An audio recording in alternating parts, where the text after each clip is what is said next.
목사로서 이 로마서 6장을 마칠 수 있도록 최대한 노력을 해보겠습니다.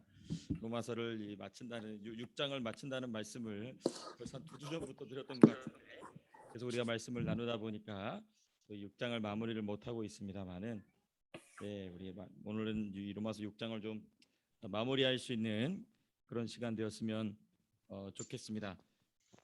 우리 지난주에 이어서 우리 계속해서 로마서 6장 우리가 몇 절까지 살펴봤냐면 19절까지 20절이 아니고 19절까지 살펴봤습니다. 19절까지 내용은 우리가 따로 제가 반복하지 않도록 하겠습니다. 어떤 내용인지는 우리가 지난주에 살펴봤지만 지난주 내용에 대해서 아주 간략하게 한마디로만 이 요약을 해서 말씀드린다면은 이 제목만 우리가 생각해 본다면은 훨씬 쉽습니다. 죄의 종과 의의 종 비교가 19절에서부터 22절까지 있는데 두 가지 똑같은 내용이 두 번 반복이 된다. 그렇죠? 이게 첫 번째고. 근데 지난주는 현상을, 그렇죠? 모습을 중심으로 죄의 종에 있는 모습이 무엇인가? 그렇죠? 또 의의 종으로 있는 모습이 무엇인가? 그렇죠? 그 모습을 중심으로. 그래서 지난주는 죄의 종으로는 어디까지 이르게 되냐면 불법에 이르렀다. 그렇죠? 불법에 이르는 현상, 불법에 이른 상태, 불법에 이른 모습으로까지 우리가 이 죄의 종의 상태가 있다. 또 의의 종은 뭐냐면 거룩함에 이른다. 현재 상태죠. 현재형이 현재 진행형의 상태로서 의의 종이란 무엇인지에 관하여 우리가 살펴봤습니다. 오늘은 이제 파란색 5번, 파란색으로 5번입니다. 5번. 오늘은 6장에서 이제 제 20절에서부터 23절까지 잠시만요. 맞군요. 전 죄의 종과 죄의 종과 의의 종 비교 두 번째 시간. 이거는 이제 이 두 번째 비교는 이제 결과를 중심으로 비교가 돼 있어요. 지난주에는 죄의 종과 의의 종에 관한 비교를 지금 상태 모습을 중심으로 봤다면은 이 두 번째 죄의 종과 의의 종 비교는 결과를 중심으로 이 말씀이 구성이 되어 있는 것을 우리가 발견하게 됩니다. 자, 그럼 먼저 첫 번째 죄의 종에 관하여서는 20절에서부터 21절. 책상을 두고 하시니까 편하시죠? 훨씬 편하시죠? 뭐 이게 목도 아프고 그런데 하여튼 이 현장에 와 보시면 좀 뭐 좋겠지만 여기 지금 책상을 다 펴고 앉으셨습니다. 이 말씀을 공부하고자 하는 이 열정이 너무나 감사합니다. 원래 내용 돌아와서 이 22절 같은 경우는 20절에서 또 21절은 죄의 종에 관한 얘기죠. 죄의 종. 죄의 종. 죄의 종인데 특별히 어떤 내용이냐면 이 죄의 종에 관한 내용에서는 두 가지 내용이 핵심을 이루고 있습니다. 첫 번째는 의에 대하여 자유롭다. 자유로움. 그리고 두 번째는 사망의 열매다. 거기 보면은 이제 의에 대하여 자유롭다라는 표현이 20절에 있죠. 너희가 죄의 종이 되었을 때에는 의에 대하여 자유로웠다. 의에 대하여 자유롭다. 이 말이 무슨 말인가 좀 우리가 좀 살펴봐야죠. 그럼 먼저 20절부터 살펴보게 되면 20절 너희가 죄의 종이 되었을 때에 라는 말부터 좀 차분하게 좀 살펴보고자 합니다. 이거 뭐냐면은 이거는 중생이 무슨 말인지 아시죠? 이 한국말로 한다면 거듭남입니다. 이걸 또 다르게 여기서 여기고 있는 중생과 거듭남을 또 다른 문제다 조직신학적인 문제가 있는데 그렇게 하면 너무 복잡해지니까 그냥 같은 말로 생각해도 전혀 문제가 없습니다. 중생을 기준으로 과거입니다. 네. 그러니까 중생 이전이란 얘기죠. 중생 이전, 중생을 기준으로 과거. 네. 왜냐하면 지금 이 동사가 과거형이죠. 너희가 종 되었을 때다. 그 과거죠. 현재가 아니라 과거입니다. 그럼 이때는 언제냐? 이제 이때는 언젠가에 대한 얘기를 우리가 충분히 다 공부했지만 제가 재차 다시 한번 이게 무슨 말인지를 우리가 이미 살펴본 말씀들을 가지고 쭉 반복적으로 말씀드리고자 합니다. 먼저 로마서 1장 24절과 그리고 26절을 보시게 되면 이런 표현이 나옵니다. 우리가 이미 다 공부했던 내용인데 이건 뭐냐면 하나님이 그들을 마음의 정욕대로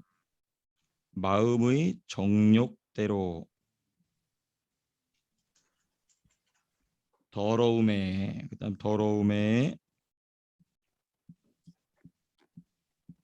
그다음에 26절에서 1장 26절에서는 부끄러운 욕심이다라고 돼 있어요. 똑같은 말인데 욕심에 내버려 두신 상태입니다. 네. 그러니까 너희가 죄의 종이 되었을 때라는 말이 무슨 말이냐? 로마서 1장 24절과 26절에 나온 이때를 얘기한다. 또 다른 표현으로는 로마서 6장 6절 우리가 또 열심히 살펴봤던 말씀이죠. 이거 뭐냐면은 옛사람 또는 죄의 몸이죠. 그렇죠? 예. 죄의 몸으로 살아가던 때입니다. 네. 그러니까 너희가 죄의 종이 되었다. 너희가 죄의 종이 되었다는 말의 또 다른 표현이 뭐냐면 로마서 6장 6절에 있는 옛사람으로 또는 죄의 몸으로 죄의 몸으로 살아갈 때다. 이렇게 되어 있습니다. 그다음에 이제 우리가 주일날 말씀 나누는 것으로 볼 때에 어디냐면은 에베소서 2장 2절에서부터 3절 우리가 또 이 말씀도 거의 한 10 몇 주 전에 함께 나눴던 말씀이죠. 에베소서 2장 2절에 3절을 보면은 그렇죠. 공중의 권세 잡은 자를 따르는 상태다. 이게 전부 뭐냐면 지금 이 6장 20절에서 말하고 있는 너희가 죄의 종이 되었을 때와 동일한 말입니다. 제가 왜 반복했던 이 말씀을 왜 말씀드리냐면요. 여러분들께서 이제는 단순히 말씀을 그냥 공부하시는 정도가 아니고 이제 누군가를 가르치실 준비를 주님이 시킬 때에 이 말씀이 이거는 이거다, 이거는 이거다라고 다각도에서 성경이 이야기하고 있는 것에 대한 준비가 돼 있으면요. 성경을 풀어서 해석하고 해설하고 가르칠 때 아주 풍성하게 됩니다. 담대하게 되죠. 그래서 성경이 자기 머릿속에서 막 팡팡팡 왔다 갔다 하는 겁니다. 그 한 주제를 얘기할 때 이렇게도 얘기할 수 있고 저렇게도 얘기할 수 있는 준비가 되실 수 있기를 위해서 제가 이미 우리가 수차례 반복한 말씀이지만은 재차 다시 한번 좀 정돈해서 말씀드렸습니다. 곧 이건 뭐냐면 로마서식으로 얘기한다면 바로 이거죠. 마귀의 법 아래에 있을 때입니다. 마귀의 법 아래에 있을 때에 대한 다양한 표현입니다. 뭐 더 풍성이 많겠죠. 더 많겠지만 일단 우리가 이미 살펴봤던 내용들을 중심으로 좀 제가 쭉 말씀드릴 다만 기준이 있어요. 기준이라기보다도 기준이 아니라 특징이라고 해야 될까요? 제가 지금 말씀드린 로마서의 두 구절과 그리고 에베소서의 한 구절 이 세 구절 이 세 표현을 나누는 기준이 있습니다. 뭐냐면 눈에 보이는 상태와 그다음에 눈에 보이지 않는 상태. 네, 이렇게 나뉩니다. 예를 들면 이거를 이제 우리가 조금 더 우리가 성경을 여러분들께서 성경을 누군가에게 가르치시고 그다음에 그 가르침 받는 상대가 보다 조금 더 깊이 있는 수준의 성경 지식을 가지고 있다 하면은 이렇게 조금 더 깊이 있게 설명하게 되면 아 그렇구나 하게 되는 게 뭐냐면 예를 들면 이 로마서 1장 24절이나 26절은 그 마음의 정욕대로 더러움에 이게 뭐냐면 이 눈에 보이는 죄악의 상태에 대한 얘기지 않습니까? 그렇죠? 마음에 있는 그 더러움을 바깥으로 꺼내놓는 상태. 또 6장 6절도 그렇습니다. 옛사람 죄의 몸으로 살아가던 이 살아간다는 것 자체가 뭐냐면 눈으로 보이는 거거든요. 자, 근데 이 에베소서 2장 같은 경우는 눈에 보이나요? 안 보이나요? 안 보입니다. 물론 이제 따라가는 상태를 또 우리가 눈에 보이다라고 얘기한다면 볼 수도 있겠지만은 보다 더 본질적인 어떤 이 공중 권세 잡은 자를 본인이 따라가는 건 아나요? 모르나요? 모르죠. 눈으로 안 보이는 일입니다. 그렇죠? 네.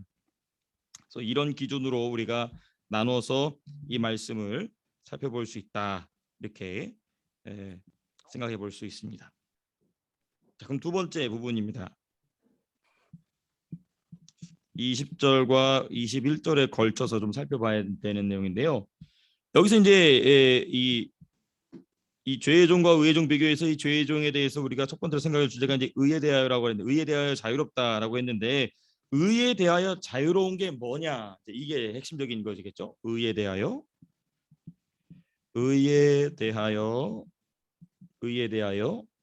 자유로움. 이 말은 무슨 말인가? 아이고 죄송합니다. 잠시만요. 네. 의에 대하여 자유롭다는 말은 뭐냐? 의의 다스림을 받지 않는다는 것입니다.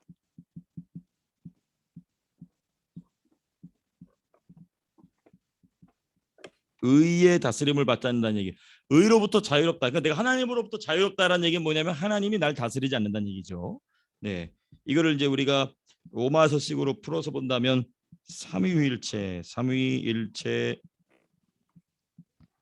하나님의 법 아래에 있지 않는. 네, 그렇죠. 삼위일체 하나님의 법 아래에 있지 않는다. 성부, 성자, 성령의 법 아래에 있지 않는다. 그게 이제 바로 이 의로부터 자유롭다라는 이 20절의 말씀이죠. 그때에 종료되었을 때 의에 대하여 자유로웠느니라. 그럼 그 의에 대하여 자유로울 때 무슨 일이 있었느냐? 그 얘기가 이제 그 다음에 이어서 21절에 나오죠. 그 의에 대하여 자유로웠느니라. 너희가 그때에 21절 그렇게 시작이 되죠. 너희가 그때에 21절이 이제 그렇게 시작이 되는데 그래서 21절 말씀을 보시게 되면 열매에 대한 얘기를 합니다. 너희가 그때에 무슨 열매를 얻었느냐. 네. 여기서 이제 조금 더 우리가 깊이 있게 여기서가 이제 중요합니다. 무슨 열매를 맺었느냐? 당연히 답이 쉽게 나옵니다. 뭐라고 나와 있죠? 사망의 열매를 맺었다. 그렇죠? 그 마지막이 사망입니다. 사망의 열매를 맺었다는 얘기인데 자, 그럼 우리가 여기서 좀 차분하게 좀 생각해 봐야 될 몇 가지 주제들이 있습니다. 첫 번째, 사망의 열매란 무엇인가?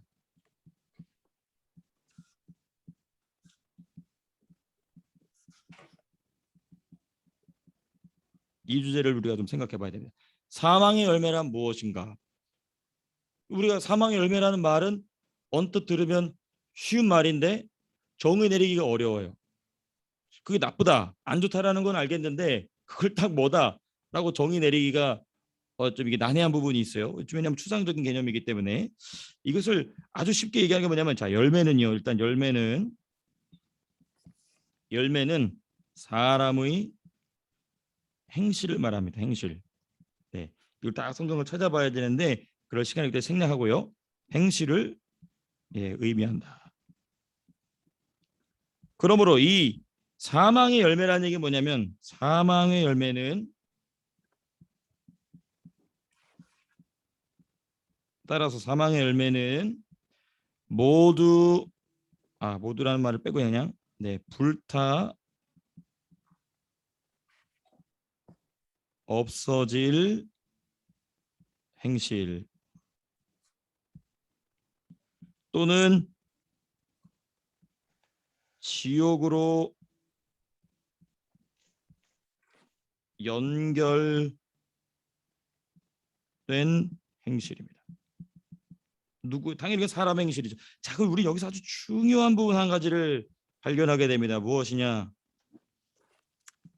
사람의 모든 것은, 진짜 말 그대로 모든 겁니다. 사람의 모든 것은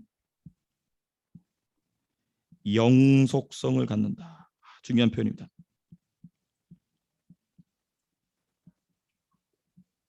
아주 중요합니다. 사람의 모든 것은 영속성을 갖는다. 이 세상에 존재하는 우주 만물 중에 하나님을 제외한 모든 피조물 중에 영속성을 갖는 존재는 사람밖에 없습니다. 왜 그러냐면 누구의 영생을 닮아 지어졌기 때문에. 하나님의, 그죠? 하나님은 영원하신 영속이란 말은 영원히 지속된다는 말입니다. 영속이란 말 영원히 지속된다는 얘기예요. 그 영속성을 갖는 것은 사람밖에 없어요. 피조물 중에. 그러니까 심지어 불신자도 영속성을 갖습니다. 그러니까 불신자의 그 악한 행실도 영원히 가는 거예요. 어디로? 지옥으로 들어가는. 지옥에서 그 행위가 모두 그들의 영속성을 갖는 것. 마찬가지로 더욱 불신자가 그렇다면 신자, 성도의 행위는 더욱 그러하죠. 그러니까 신자의 모든 행실은 어디로 연결되냐면 천국으로 연결되어야 하는데, 오늘 본문이 마무리가 어떻게 되냐면 그렇지 않은 부분도 있다라는 거예요. 그 부분 이제 우리가 조금 더 살펴보겠습니다. 그러니까 사람의 모든 것은 영속성을 갖는다. 자, 그럼 이제 사망의 열매는 무엇인가? 사람의 행실을 의미하는데 어떤 행실이냐면 불타 없어질 행실이요 또는 지옥으로 연결된 행실이다. 그럼 여기서 불타 없어진다는 것은 무슨 말이냐? 하나님의 불로 시험함. 그렇죠? 우리가 그건 이제 우리 고린도 전서후서 말씀 많이 찾아봤죠. 우리가 이따가도 찾아보겠지만은 공력에 대해서 주님이 심판하신다는 거예요. 그리고 거기서 금이나 은이나 보화나 나무나 지푸라기로 만든 것 중에 불타 없어지고, 그래서 불타 없어진 중에서 구원받으리니, 나중에 다른 본문들 가면은 벌거벗은 상태 이런 얘기가 나와요. 구원은 받았는데 벌거벗은 거예요. 벌거벗은 거예요. 예수는 믿었는데 예수를 믿은 행실로서 쌓아놓은 게 아무것도 없는 겁니다. 그러니까 구원은 받았죠. 반석은 없어지지 않습니다. 반석이 예수님이시니까. 근데 반석 위에 쌓아놓은 게 없는 인생은 구원은 받으나 부끄러운 구원을 받는 것이죠. 물론 지옥으로 가는 것과 비교해서는 뭐 억만 배, 천만 배 비교할 수 없이 더 좋은 일이지만 우리는 지옥 가는 사람과 비교할 사람들이 아니죠. 그렇죠? 우리가 어떻게 더 큰 영광으로 하나님 앞에 부활하게 될 것이냐가 우리의 성경의 가장 핵심적인 관심사이기 때문에 그런 것입니다.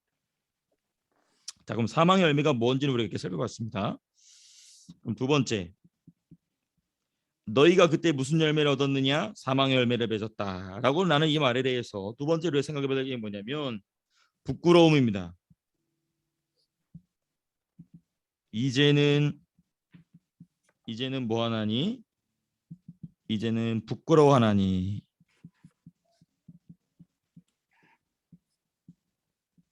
제가 지금 좀 생략해서 말씀을 드렸는데요. 풀 센텐스는 이겁니다. 이제는 너희가 그 일을 부끄러워하나니. 이제는 너희가 그 일이 뭡니까? 사망의 열매를 맺던 그 일들을 부끄러워한다는 겁니다. 이게 뭐냐면요, 전의 일을 부끄러워할 줄 안다는 것입니다. 이거 뭐냐면 의에 대하여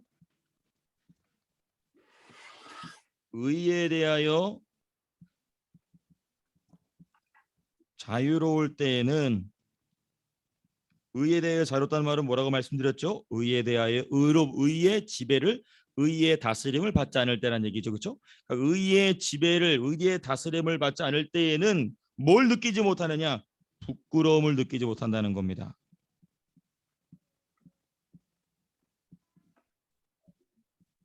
부끄러움을 느끼지 못한다.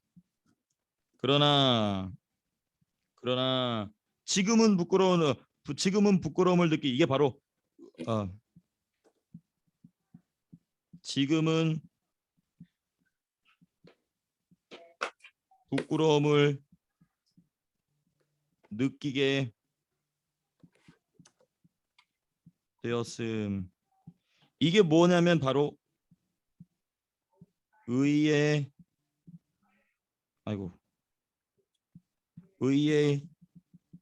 다스림을 받는 성도의 특징입니다. 전의 일을 부끄러워하느냐, 전의 일을 부끄러워하지 않느냐. 자, 그럼 여기까지는 우리가 어렵지 않게 이해할 수 있습니다. 예? 맞아. 의의 다스림을 받는 의입니까? 의로 가야 되나요? 아닌가? 의의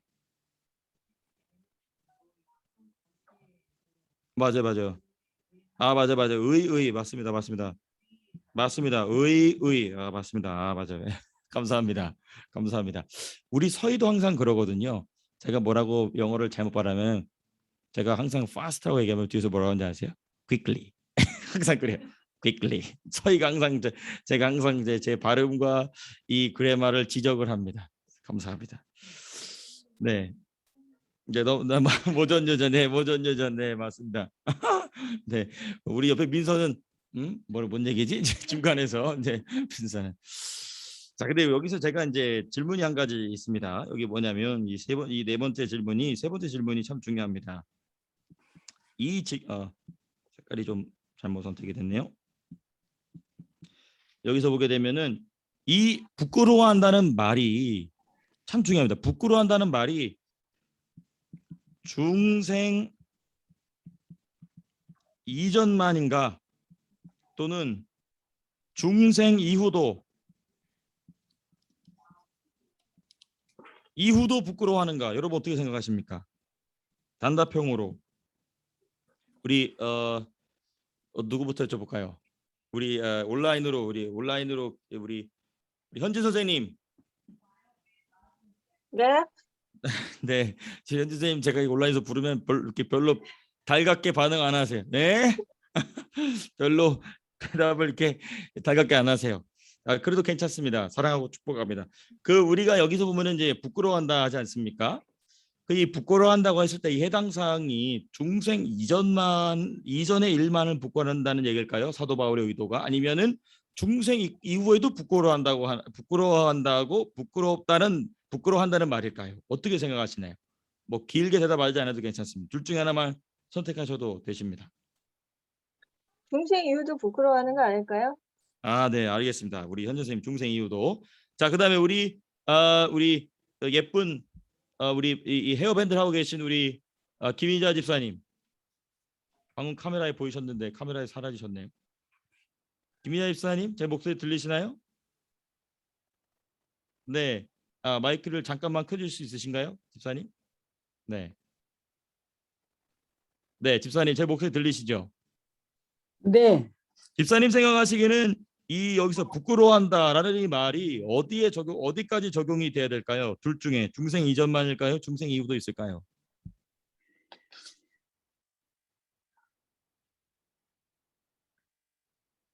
잠깐만요. 뭐라 그랬지? 네네네. 네. 여기 보면은 이제는 부끄러워하니라고 하지 않습니까? 그렇죠? 이제는 부끄러워한다. 그럼 이 부끄럽다는 말이 예수 믿기 전의 일만 부끄러워하는 걸까요? 아니면 예수 믿고 난 이후에도 부끄러워할까요? 그 어떤 의도로 사도 바울이 이야기를 했을까요? 저기 의에 대해서 네네네. 네. 저기 뭐야? 네, 의에 대해서 다스림을 받는 후에요. 네네네. 그 후에도 부끄러워하나니라는 말이 적용될 수 있을까요?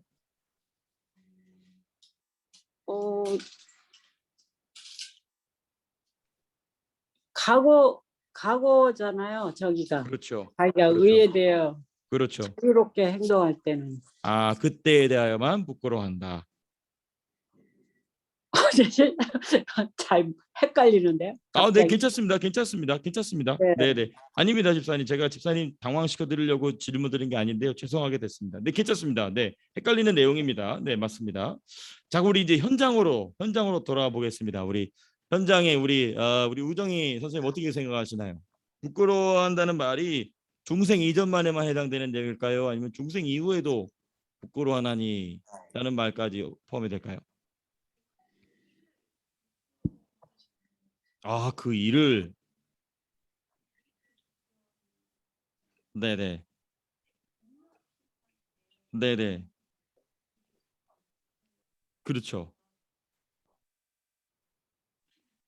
그렇죠. 그렇죠.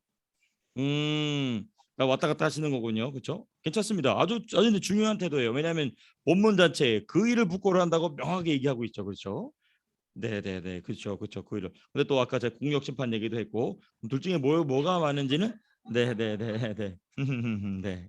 감사합니다. 근데 아주 좋은 대답이에요. 네, 감사합니다. 우리 곽현 집사님 어떻게 생각하시나요? 다 포함된다고 생각하시는군요. 네, 과거 중생 이전뿐만 아니라 중생 후에도. 네, 그렇군요. 근데 그 전에 중생 네. 이전에는 네네. 그게 전혀 신경 쓰지 않고 마음대로 살았잖아요. 그렇죠. 근데 중생 이후에는 이제 그것이 중생을 저기 이후이니까 네네. 자유로움을 뭐라고 그래야 되나? 네. 마음의 자유를 뭘 얻어야 되는 거 아니에요? 아, 네네. 저는 지금 이 김희자 집사님의 영으로 말씀하시는 거 다 이해하고 있습니다. 그렇지만 과거는 부끄러운 일이 없으니까 그렇죠. 이렇게 생각하면 또 부끄러워하는 것도 맞는 거고 또 아니고 떳떳하게 이제는 하나님의 자녀니까 뭐 떳떳하게 그게 하면 또 아닌 것일 수 있고 그렇죠. 그렇죠. 그렇죠. 질문하시는 질문하는 의도를 잘 모르겠다. 그렇죠. 그러니까 아, 중생 그런가요? 네네.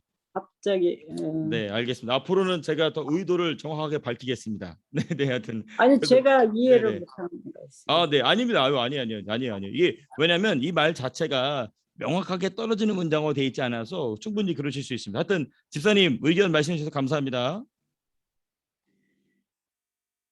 네, 감사합니다.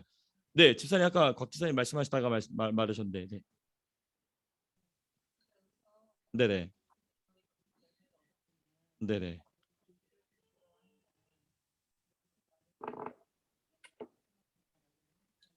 아, 예, 그렇죠, 예,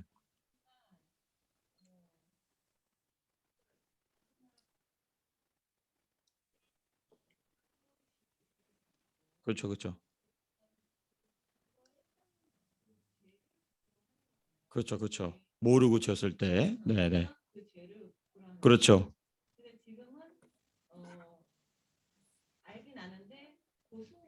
그렇죠, 그렇죠, 그렇죠, 그렇죠. 이 부끄럽다는 말은 시기에 상관없이 계속 적용된다. 네, 좋은 대답입니다. 감사합니다. 네, 또 우리 오건사님께서는 어떻게 생각하시는지? 중생 이전의 부끄러움하고 중생 이후의 부끄러움을 그 부끄러움이란 단어 자체만 네, 같이 그 내용을 아, 내용은 다르다. 내용은 다르다. 네, 네, 왜냐하면 중생 이전에는 그 사탄의 중노릇, 죄의 중노릇에서 그 사모로 갈 수밖에 없는 네네, 그 정말 거긴 그 부끄러움이라는 게 너무 약하게 갖다 붙여진 것 같고 네네네네, 그다음에 이제 중생 이후에는 네, 그 잘못을 했을 때 성령께서 가르쳐 주시고 생각나게 해주신 거 말미암아 그런 잘못을 했을 때도 빨리 그것을 고백함으로 말미암아 그때 십자가 보혈을 그렇게 정결케 되고 아, 네네네, 그래서 아, 그 경 음, 그다음에 그렇죠? 네네네, 어쨌든, 네네, 근데 여기서 10배를 따지니까요. 네네네, 이제 그 보통 이제 목사님들 그런 이야기 이제 하늘나라 가니까 네네, 여기 공력이 없다 이거지. 그러니까 저 네네. 내가 없어서 그렇죠, 그렇죠. 부끄러운 돈을 받았다 이렇게 음, 말을 하잖아. 그렇죠, 그렇죠, 그렇죠. 그렇게 예. 말하면 이게 좀 그렇죠. 네네네. 네네. 네. 아, 감사합니다. 전반적으로 이렇게 다 이렇게 우리 노정호 선생님 또 생각 있으신가요? 아니면 뭐 다 앞에서 다 말씀하셨다면은 네네. 내가 그 일을 부끄러워하나 네네. 동생이 그렇죠, 그렇죠, 그렇죠. 이 본문 자체가 얘기하는 바로는 네. 그럼 과연 이제 바울의 의도를 우리가 더 자세하게 살펴보려면 이제 끝까지 좀 살펴봐야 되겠죠. 네, 아주 이런 토론 너무나 감사합니다. 저 혼자 이렇게 막 떠들다가 이렇게 같이 함께 이야기를 나눌 수 있는 게 참 좋은데요. 그럼 이제 우리가 과연 사도 바울이 이 부끄러워한다라고 얘기했을 때 이 부끄러워한다는 말이 어디까지 적용이 돼야 되는가에 대해서는 우리가 그 다음 내용을 좀 더 살펴보면서 한번 더 답을 찾아보도록 하겠습니다. 자, 이제 그러면 이제 22절부터는 이제 무슨 내용이 나오냐면, 네, 일단 요 답은 우리가 잠깐 보류해 놓도록 하고요. 왜냐면 이제 우리가 22절에서 23절까지 살펴봐야 이제 이 답이 나옵니다. 그래서 이제 다 B, 네, B 해놓고 22절, 네, 22절부터 이제는 하나님의 종에 대한 의의 종, 여기서 이제 단어가 하나님의 종으로 바뀌었어요. 의의 종인데 표현이 또 하나님의 종으로 바뀌었습니다. 하나님의 종, 이건 곧 뭐냐면 의의 종입니다. 그렇죠? 네. 여기서 우리가 핵심적으로 살펴봐야 될 키워드는 뭐냐면 죄로부터 해방입니다. 죄로부터의 해방. 네. 그리고 또 다른 부분은 거룩함에 이르는 열매. 네. 요 두 키워드가 이 22절을 우리가 분석해 나가는, 이해해 나가는 핵심적인 내용입니다. 잠시만요. 제가 이 부분을 잠깐만. 네. 안 되는군요. 그럼 여기 이제 첫 번째로부터 이제 첫 번째 죄로부터 해방이란 무엇인가? 22절 그대 있죠. 이제는 너희가 죄로부터 해방이 되어 이렇게 해방이 되고 죄로부터의 해방. 해방은 곧 자유란 자유를 의미합니다. 자유. 네. 자유인데 이게 뭐냐면 의의 종이 되어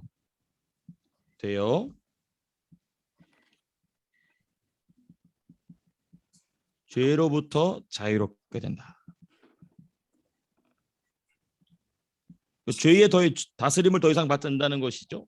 이제는 의의 다스림, 곧 하나님의 다스림을 받는다는 얘기입니다. 그래서 사도 바울이 앞에서 우리 한국어 버전이 참 성경을 잘 번역했어요. 이 부분은. 그래서 의에 대해서 자유롭다는 말을 우리가 잘 이해를 못해요. 근데 죄에 대하여 자유롭다라는 말이 이해가 확 쉽죠. 그러니까 죄에 대하여 자유롭다라는 말을 사용하기 위해서 지금 20절에 우리가 잘 헷갈릴 수 있는 의에 대하여 자유롭다라는 표현을 지금 번역을 한 겁니다. 이 번역은 바울의 의도와 아주 제대로 일치하는 그런 표현입니다. 그럼 이제 우리 이제 이 죄로부터 해방이란 죄로부터 해방이란 것의 의미가 무엇인지를 보다도 좀 더 깊이 있게 뭐냐면 더 이상 죄의 다스림을 받지 않는다.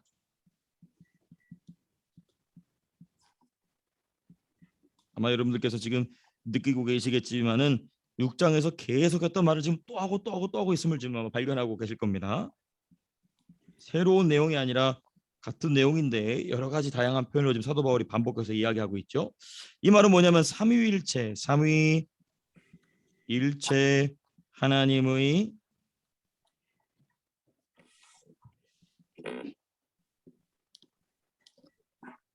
받게 되었다. 네. 삼위일체 하나님의 다스림을 받게 되었다. 자, 그럼 이제 우리는 여기서 이제 무슨 생각을 하게 되냐면 여전히 그렇죠? 여전히 죄를 짓죠. 그렇죠? 우리도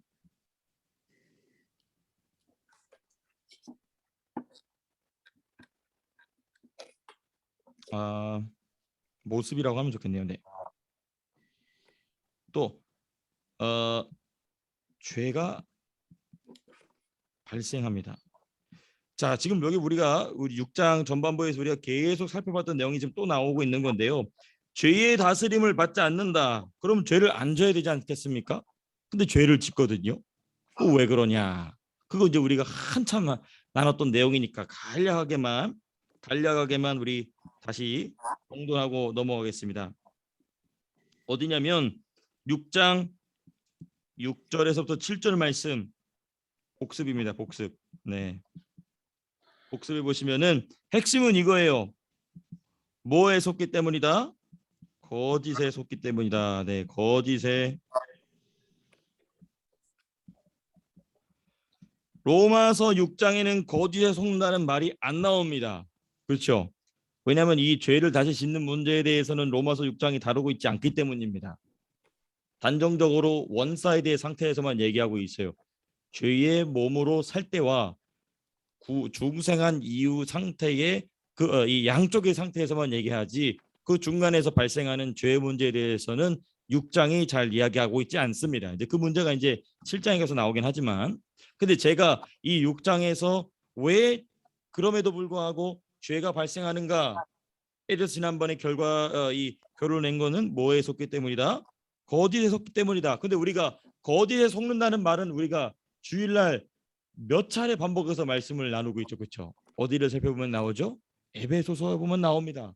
그러니까 우리가 이제 성경을 읽을 때에 이 한 성경을 붙잡고 씨름하는 것도 중요하지만은 그 성경을 조명하기 위해서 같은 저자가 지은 성경을 같이 함께 다각도로 보는 것이 중요한 이유가 여기 있는 것입니다. 거짓에 속기 때문이다.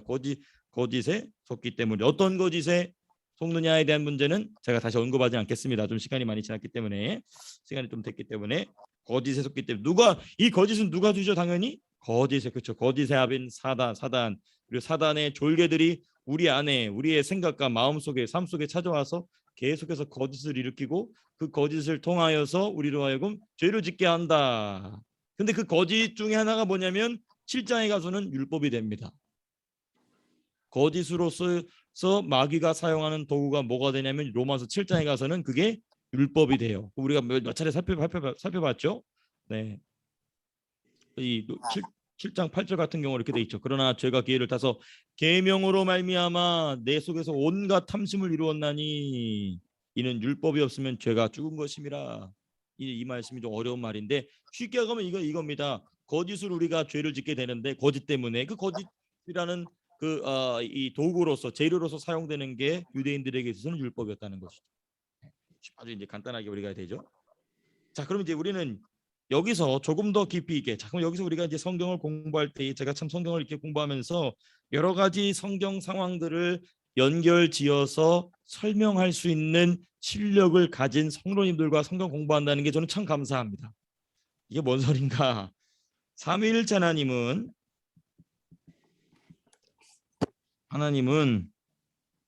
왜 허용하시는가?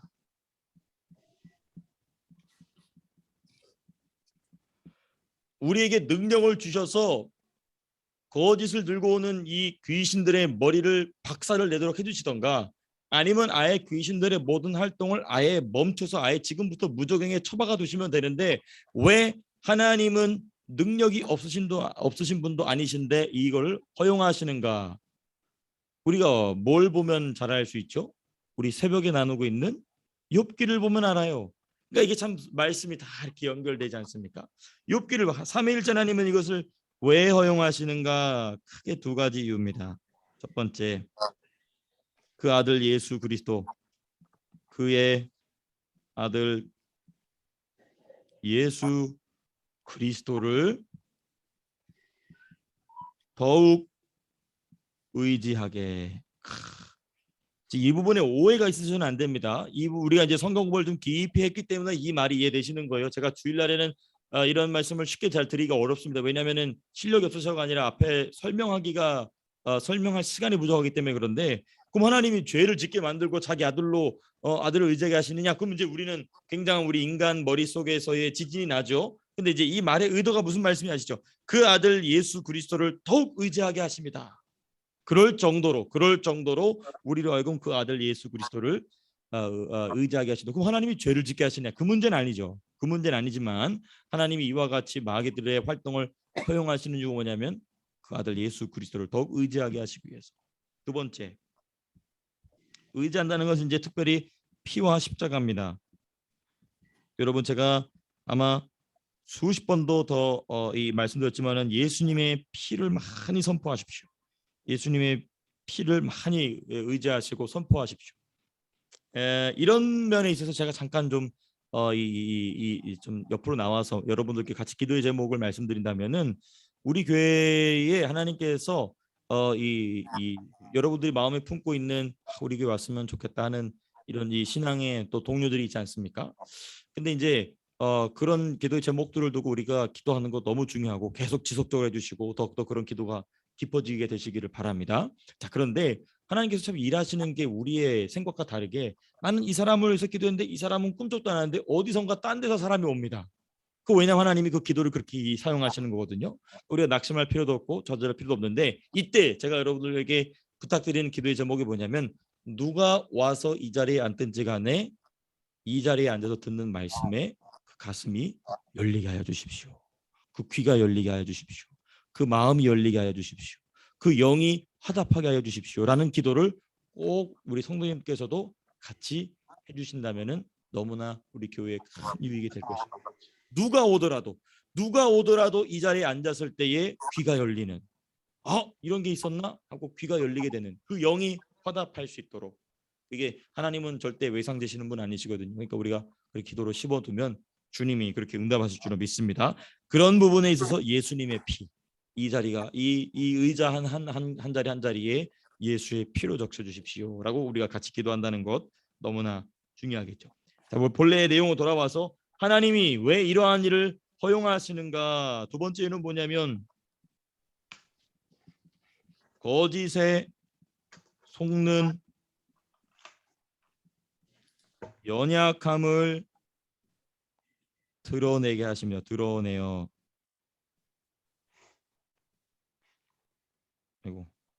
드러내심. 네. 거짓에 속는 연약함을 하나님이 드러내실 필요가 있을까요? 드러내지 않다면 하나님 아시겠죠. 그렇죠. 그러면 우리가 거짓에 속는 연약함을 드러내시는 주된 목적은 누굴 위한 것입니까? 저 여러분들 위한 겁니다. 그렇죠. 하나님은 우리의 연약함을 이미 아세요.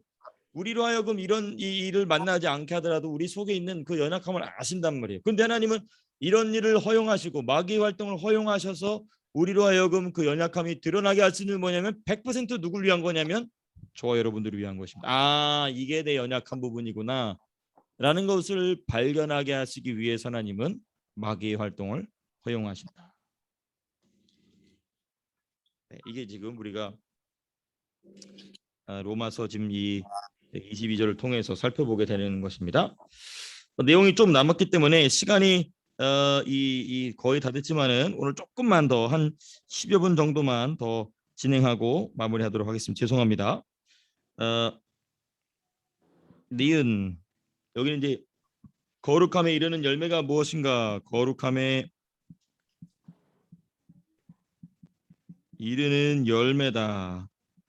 거룩함에 이르는 열매는 무엇인가? 우리가 이 아까 사망의 열매에 관해서 함께 살펴봤던 것처럼 이건 뭐냐면 영생을 위한 열매입니다. 영생을 위한 열매. 영생을 위한 열매. 자, 그러면 이제 여기서도 이제 영생을 위한 열매를 이 열매를 다른 말로 성경에서 지금 뭐라고 얘기하고 있냐면 거룩함에 이르는 열매라고 얘기하고 있습니다. 자, 그럼 이제 여기서 세 가지 주제를 좀 살펴보고자 합니다. 그럼 거룩함이라는 기준이 뭐냐? 그렇죠? 이르러야 할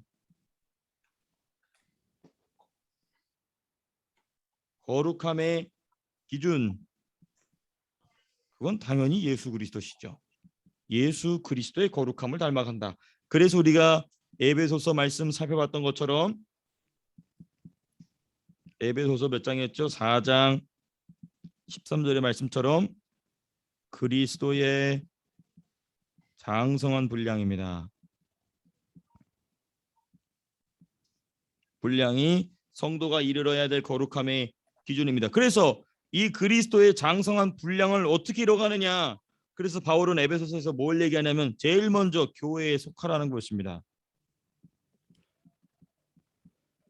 교회에 속하지 않고서는 절대로 그 사람은 그리스도의 장성한 분량으로 들어갈 수 없다. 왜? 교회가 그리스도의 몸이니까. 그러니까 마귀는 그걸 잘하는 거예요. 그래서 수많은 성도들의 머리는 지식으로 가득 차게 하는데 나중에 주님 앞에 서면은 그리스도의 장성한 분량이 없어요. 왜? 교회에 소속이 안 돼 있으니까. 이게 마귀가 이 시대를 향하여 교회를 무너뜨리고 한 성도의 인생이 지옥으로 보낼 수는 없으나 그 사람의 구원이 하나님 앞에 공력으로서 남을 만한 것이 없도록 만드는 이 마귀의 속임수에 목회자도 속아 넘어가고 성도님들도 속아 넘어가 다 속아 넘어가는 겁니다. 그래서 교회에 소속되지 않고 인터넷만 찾으면 누구든지 신학 박사 다 됩니다. 그러면 자기 만족이 되죠. 그런데 자기 만족이 그리스도의 장성한 분량을 만드느냐? 천만의 말씀인 것입니다. 천만의 말씀. 그래서 에베소서는 그렇게 얘기하는 것입니다. 그러므로 어디에 속하라? 교회에 속하라. 교회에 속하라. 두 번째, 교회에 속하면 끝이냐? 아니죠. 교회에 속한 다음에 그 에베소서 4장 11절에 뭐가 나오냐면 말씀 사역자들이 나옵니다.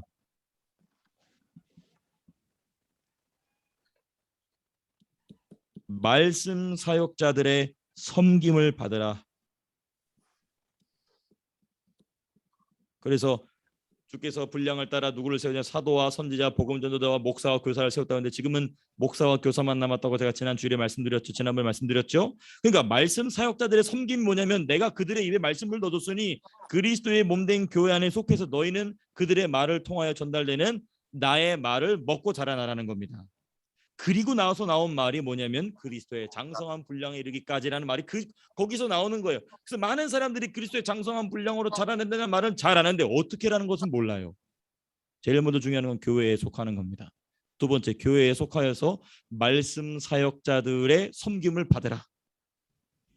그리고 나서 비로소 우리가 뭘 생각할 수 있냐면 그리고 나서야 비로소 성장한다는 거예요. 성장. 이 비밀이 너무나 큽니다. 저 여러분들의 심령 속에 이 말씀이 깊이 새겨질 수 있게 되기를 축복합니다. 이 비밀을 깨닫지 못함으로 마귀의 거짓에 속아서 얼마나 많은 사람들이 교회 밖을 헤매고 있는지 우리가 알 수 없는 시대를 살고 있다는 것은 참으로도 안타까운 일이면서 주님이 우리에게 기대하시는 바가 무엇인지를 우리가 명확하게 발견하게 됩니다. 자, 그 다음에 거룩함에 이른다라는 표현을 좀 우리가 두 번째로 생각해 봐야 됩니다. 거룩함에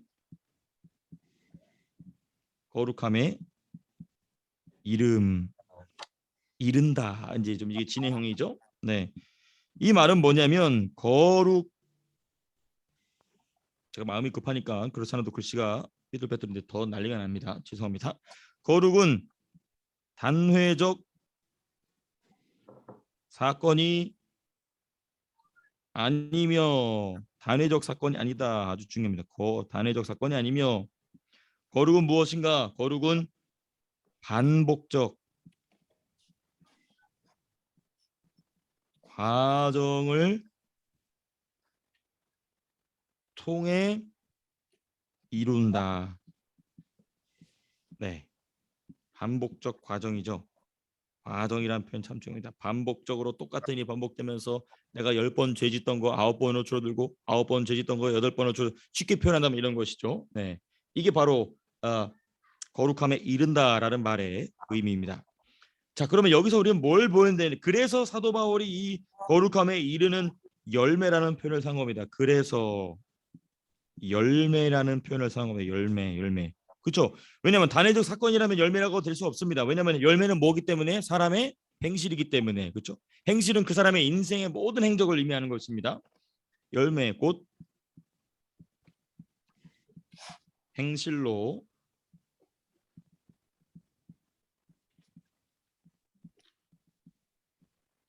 표현된 것이다 또는 표현한 것이다라고 이제 얘기할 수 있죠. 이게 뭐냐면 이제 행실에는 육신적 외형과 그렇죠? 우리가 육신적으로 지금 성경 공부하지 않습니까? 또 내가 말씀대로 실천하는 밖에 보이는 모습 있지 않습니까? 육신적 외형과 그리고 정신적 또는 혼적입니다. 정신적이라는 말을 쓰지 말고 혼적이라고 합시다. 혼적 내면의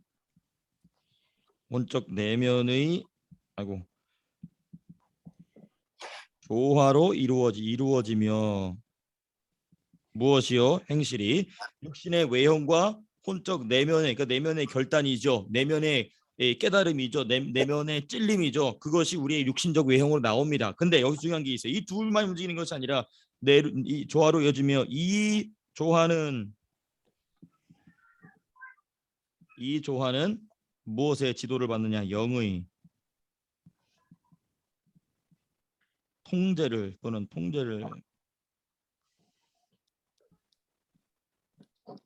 거듭난 영, 성령과 연합한 거듭난 영의 지도를 받는다. 이게 이제 거룩함에 이른다라는 말에 보다 더 깊이 있는 이해입니다. 다음 세 번째, 그 마지막은 영생이라는 표현입니다. 그 마지막은 영생이다, 영원한 생명이다. 예. 이게 뭐냐면 궁극적인 목표예요. 의의 종, 지금 22절에서는 하나님의 종이라고 나와 있죠. 의의 종이 이르러야 하는 의의 종의 궁극적 목표, 네, 라고 우리가 이 바로 영생이죠. 영생을 위해 여기서 이제 좀 더 깊이 있게 생각한다면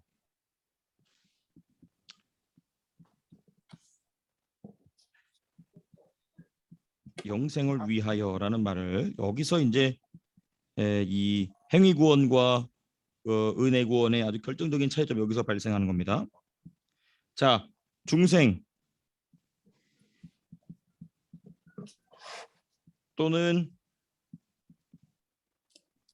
구원을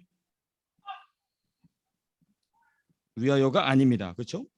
그 마지막은 영생이다라고 했을 때 이 말은 무엇이냐면 그 마지막은 영생이다. 여기서 영생을 위한다라는 말은 뭐냐면 중생이나 또는 구원을 위한 것이 아니면 이건 바로 뭐죠? 행위 구원입니다. 그렇죠? 지금 맥락을 제가 좀 여러분들도 헷갈리실 수 있는데 왜냐면 이 열매는 곧 뭐라고 말씀드렸냐면 행실이라고 말씀드렸죠. 그렇죠?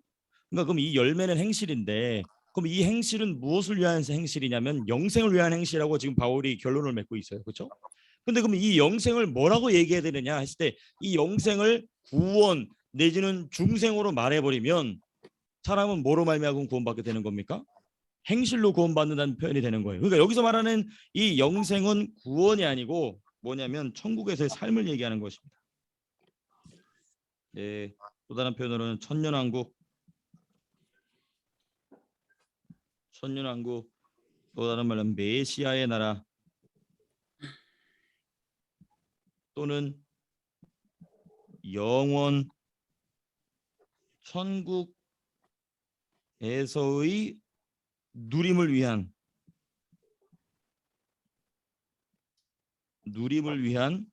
실력의 실력. 네. 구원 아닙니다. 구원은 오직 예수님의 공덕으로만 되는 것이고 우리가 천국을 누릴 실력은 우리가 이 땅에서 어떤 행실로 살아가느냐에 결정돼 있다는 것이죠.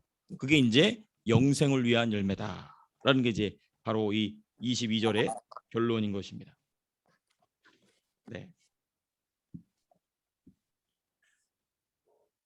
자, 여기까지가 이제 제가 23절에 대한 내용이 더 있긴 하지만은 시간이 점점 늦어지고 있기 때문에 이 부분은 제가 다음 주에 6장을 다시 한번 반복하면서 23절 말씀 제가 더 말씀드리도록 하고요. 그래야 23절을 살펴봐야 아까 우리가 토론하고 마무리하지 못했던 중생 이전만인가 중생 이후만인가 이후도도 포함되는가에 대한 얘기가 23절까지 마무리되어야 우리가 함께 살펴볼 수 있게 되는 것입니다. 여기까지가 오늘 우리가 좀 함께 나누도록 하고요. 여기까지 살펴보고 나머지 부분은 다음 주에 이어서 또 우리가 살펴보도록 하겠습니다. 그럼 제가 기도하고 마무리하도록 하겠습니다. 기도하겠습니다.